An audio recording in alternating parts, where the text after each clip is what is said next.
Hello Ram గారు. Hello sir. మీకోసం wait చేస్తున్నాను. Please come. Please take your seat. చెప్పండి, ఏంటి మ్యాటరు? చెప్తాను సార్. అదేంటంటే ఈ ఏరియా కౌన్సిలర్ తులసి గౌడ్ అని తన ప్రాపర్టీ డాక్యుమెంట్స్ పెట్టి మార్టిగేజ్ లోన్ కోసం అప్లై చేశాడు. Okay. Legal verification, property valuation అంతా కంప్లీట్ చేశాక అతనికి 3 crores లోన్ శాంక్షన్ చేశాను. చెక్ కూడా రెడీ అయింది. అతనికి ఇవాళే ఇవ్వాలి. మరేంటి ప్రాబ్లం? ఈరోజు మార్నింగ్ ఎవరో ఫోన్ చేసి అతను పెట్టినవన్నీ ఫేక్ డాక్యుమెంట్స్ జాగ్రత్త అని చెప్పాడు. ఏం చేయాలో తెలియట్లేదు సార్. రూల్స్ ప్రకారం అన్ని ఫార్మాలిటీస్ కంప్లీట్ చేశాకే లోన్ శాంక్షన్ చేశాను. ఇప్పుడు ఏ ఆధారం చూపకుండా లోన్ రిజెక్ట్ చేసే హక్కు నాకు లేదు. పైగా నేనే ఫోన్ చేసి డిస్బర్స్మెంట్ చెక్ తీసుకోమని చెప్పాను సార్. ఏం చేయాలో తెలియదు. నమస్తే సార్. నా లోన్ శాంక్షన్ చేసినందుకు మీ నోరు తీపి చేయాలని పుల్లారెడ్డి స్వీట్లు తీసుకొచ్చినాను. తీసుకోండి సార్, తీసుకోండి సార్.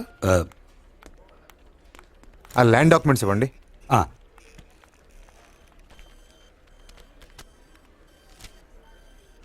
ఇవి కాదు, ఒరిజినల్స్ ఇవ్వండి. ఒరిజినల్లో జిరాక్స్ లో సేమ్ మ్యాటర్ ఉంటుంది సార్. అసలు ఏం దగ్గరే మ్యాటర్ లేనట్టుందన్నా. ఎవరు సారేనా? ఎవరు? ఒకసారి మీ సిస్టమ్ యూజ్ చేసుకోవచ్చా? Yes sir.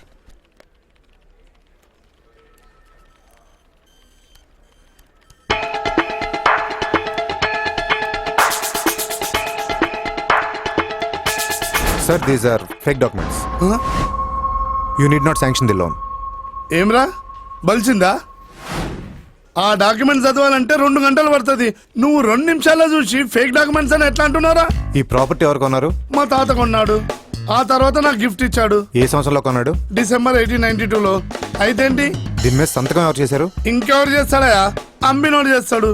దేంతో చేశాడు? ఈడవడయా బాబు, కనబడతలేదా? పెన్తోడు చేశాడు. ఏ పెన్తో చేశాడు? ఏంటయా మేనేజర్, పొద్దున్న ఏంటి టార్చర్? ఏ పెన్తో చేశాడు? బాల్ పెన్తో చేశాడు. 1910లో మొట్టమొదటిసారి బాల్ పెన్ కనుక్కున్నారు. 1892లో అతనికి బాల్ పెన్ ఎవరు ఇచ్చారు? నీ తాత ఇచ్చాడా? ఏయ్, ఏయ్! Don't sanction the loan sir.